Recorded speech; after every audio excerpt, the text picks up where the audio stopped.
What's going on, everybody? It's your guy, Pat Bernard, aka The Gobbler, and I am back with you guys. Want to talk 76ers basketball, and again, tonight they lose to the Detroit Pistons. Ay, ay, ay, ay, yikes. You cannot. a rough first half. I mean, the rough and sluggish starts hurt this team. I mean, Joel Embiid. I mean, granted, he had 8 minutes in the first half and not really much in the second. But between him and Paul George missing shots, and not just those two, really. I mean, the whole team just looked like they were a step slower, and it's weird. Granted, Wednesday's win was huge for Joel Embiid, but it's weird how the team responds when it's just Maxey on the floor. Like, a lot better. Like, we had a nice little stretch of winning without Joel Embiid, without Paul George. It's like the three of them together on the floor is more bad than good because the chemistry has to reinvent itself. The three of those guys had to try to figure it out, and Daryl Morey, I mean, I guess because he figures these guys are all stars, we're going to do that, and that's not the case.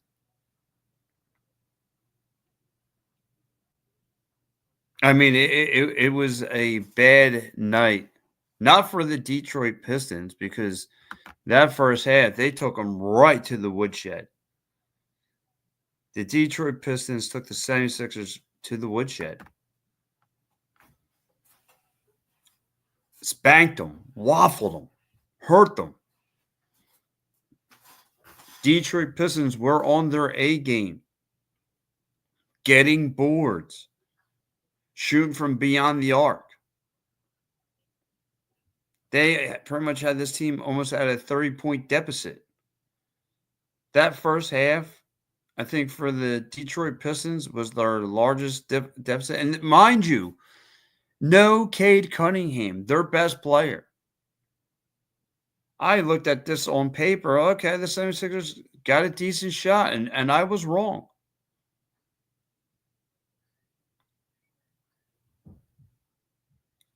The sluggish and rusty starts hurt this team.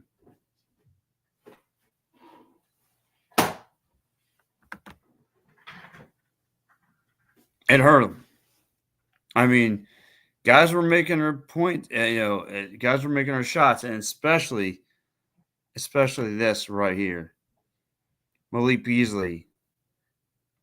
He was a cold sniper. He was just sniping away from the perimeter.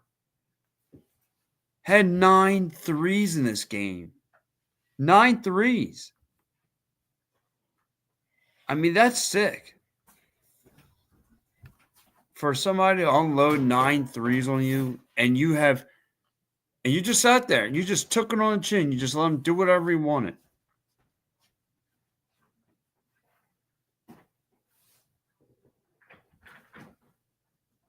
That's insane.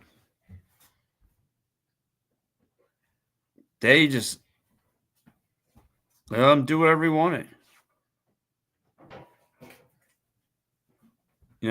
Malik Beasley just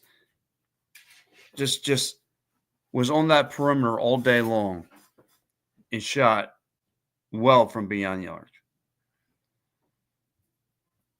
I mean, Tyrese Maxey had 27 points tonight. Joel Embiid had a better third quarter. I mean, he was creating shots for guys. I mean, after the little shout match between him and Kelly Oubre on the sidelines, I don't know what. I would love to have been a fly on that bench for the conversation for that, but my Lord, the words were being. I mean, it got heated. And rightfully so. I imagine it would have to do something with the scoreboard. And those two were having words. But like I said, it took a Joel Embiid to really pick up the pace in the third. And he was knocking down shots. He was setting guys up. He was having the double teams on them. He came up huge in the third. I mean, he really cut down the deficit. It looked like things were going their way, but again, it was just too big of a hole in that third quarter where the Detroit Pistons were just they just had it made. And they were just knocking down shots, knocking down threes.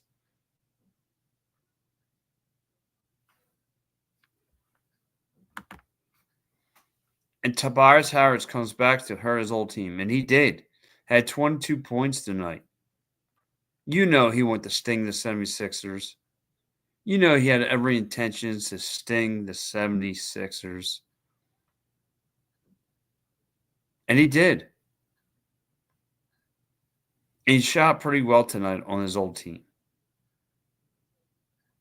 He wanted to make that team regret for trading him.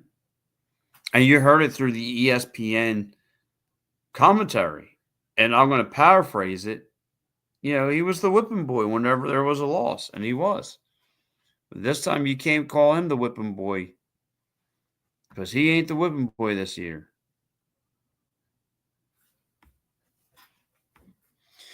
So if you're checking out me for the first time, man, it's I appreciate you would chime into the show. Tell me how you feel. If you're, I'm live on Facebook, YouTube, Twitch, and Twitter. 76ers go down tonight. Go down horribly. I mean, like I said, the 76ers, Joel Embiid trying to make a fight in the third, but the hole was they were so down in the hole, it was too much for them to climb out of. You know what I'm saying? Tyrese Maxey finished out with 27 points. Tyrese Maxey was actually making some really, again, Iverson-like moves to the hole. I mean, again, we know what Tyrese can do. He had a couple three-pointers. But, again, what else did you have? Besides Quentin Graham, who came off the bench and dropped 10. Kelly Oubre did record a double-double in the night. He had like 13 points. Paul George kind of picked it up a little bit. Also in the second half, he finished out with 14 points. But you can't be starting out with these sluggish starts.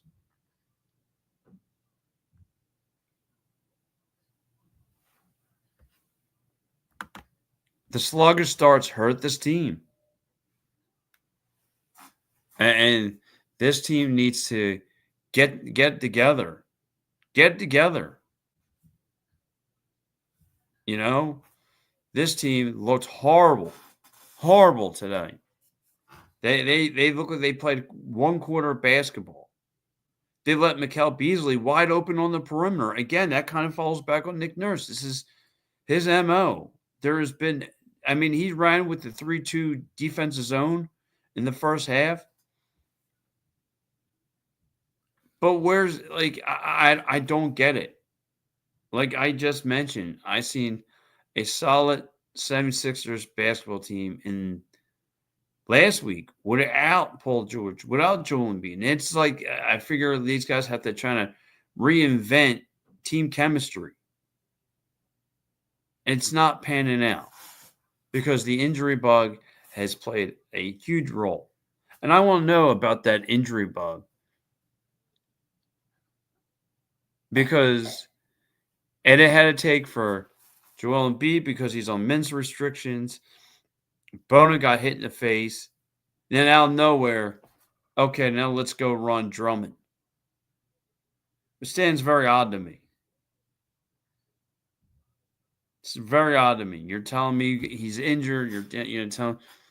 I mean, are these guys just co-signing, just coasting along through the season?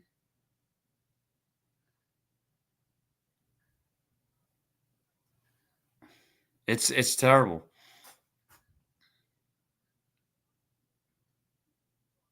I mean, I get it. Was the NBA trade deadline, and there's been a lot of moving parts throughout the league. And there were some minor moves done with this team,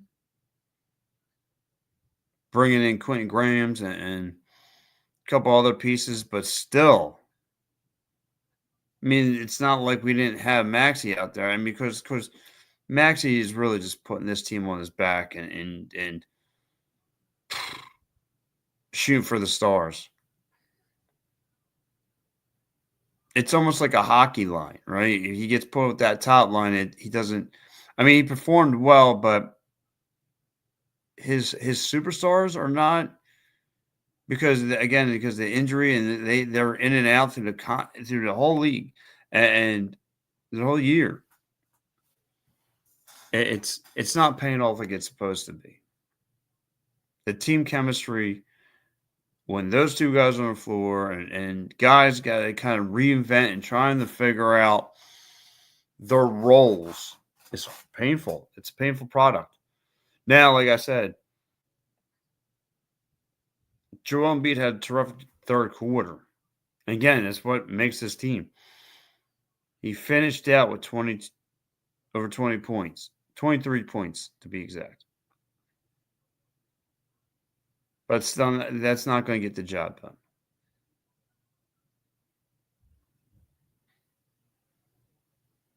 And it's painful. A painful product to watch tonight was that 76ers team in that first half. That first half was horrible.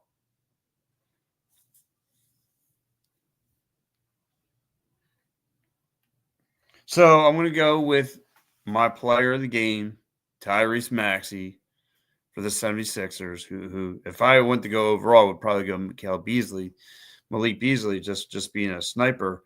But I'm going to go for 76ers purposely only. I'm going to go with Tyrese Maxey for him to be able to hit the pullback three-pointers, him to make nice cups to the basket. Iverson like the floaters, all that stuff were really nice. My grades of the game, I have to give this team a C. Have to. Sluggish starts, rust, all that stuff took a major X factor into this game for the 76ers. They played a little better in third, and that's it. That would be it.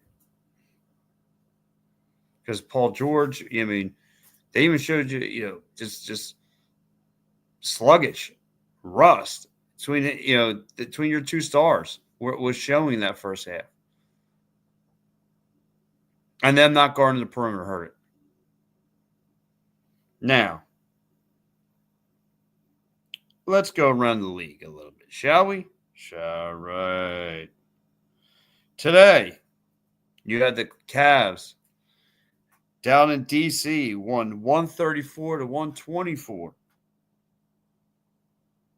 The Hornets win with a 117 and 116 over the Spurs. The Hawks win 115 to 110 over the Bucks.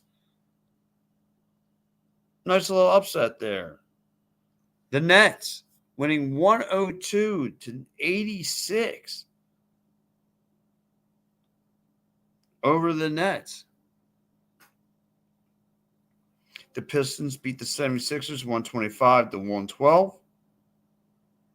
The Thunder had some couple lightning strikes on those Raptors, winning 121 to 109 at home. And current game going on, Suns and Spurs. Suns and Jazz. The Jazz are actually winning 40 to 31.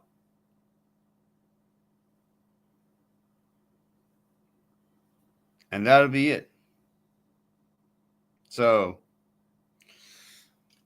and that would be your NBA from around the league right as of tonight. How about that? No, I just kind of how about the fact that the Trailblazers are playing some decent basketball right now with 6-game winning streak? But yeah. Anyway, let's get back to tonight into this game here. Again, horrible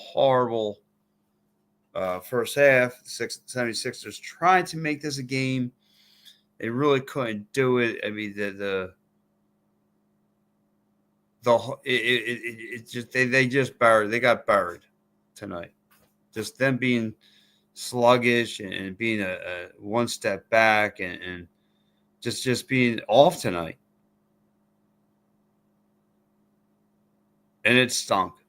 And you got to give Detroit's credit because, like, in that first half, Tyrese was making his go-to to the making his cuts. But the Detroit's, it's weird because when I watched the Detroit's defense tonight, they were consistently getting good boards, but it looks like they were shutting down the lane. They look like they were shutting down, any kind of drives after that. So, guy handed Detroit, a win's a win. They played very well. And they took advantage of the unprotected lack of the 76ers perimeter defense. They shot lights out. They were making their shots. They thumped the 76ers team. Pretty good. So, you guys tell me what you saw, what you think. 76ers lose, and so forth. But all right, listen, it's tough. Like that, this team has a lot of questions, right? And Tobias Harris enjoy this win. I mean, this is him winning his Super Bowl. This was his Super Bowl night. Getting to thump his old team, beating the brakes off him in the first half. This is causing some chaos. Watching Embiid and Kelly Oubre having some words. Come on, man. This was the perfect night for Tobias Harris. He thumped his old team. It's crazy. Even B-Ball Paul he made a nice little dunk right in the face of Joel. It's crazy. He actually, he only had a dunk, but that's about it. But again, it was to try to make a move on his ex-teammates. So we'll see what this team does Super Bowl Sunday because at 2:00 they will go against the Milwaukee Bucks in Milwaukee. We'll see if the big man's going to show up because we need him out there. We need Joel Embiid back on the floor. Again, he showed you one quarter, like his 1 quarter of basketball really helped cut down that lead, but it just wasn't enough. It just wasn't enough. So, guys, I want to say thank you so much for tuning in to me. I'm Pat Bernard. I appreciate you guys checking me out. Sunday, Mitch has got you for the Sixers postgame, and I will be with you guys for the Pat Bernard Show Sunday morning, and I will be with you guys for Eagles post-game Super Bowl. All right, guys. See you later. Bye-bye. Have a great night.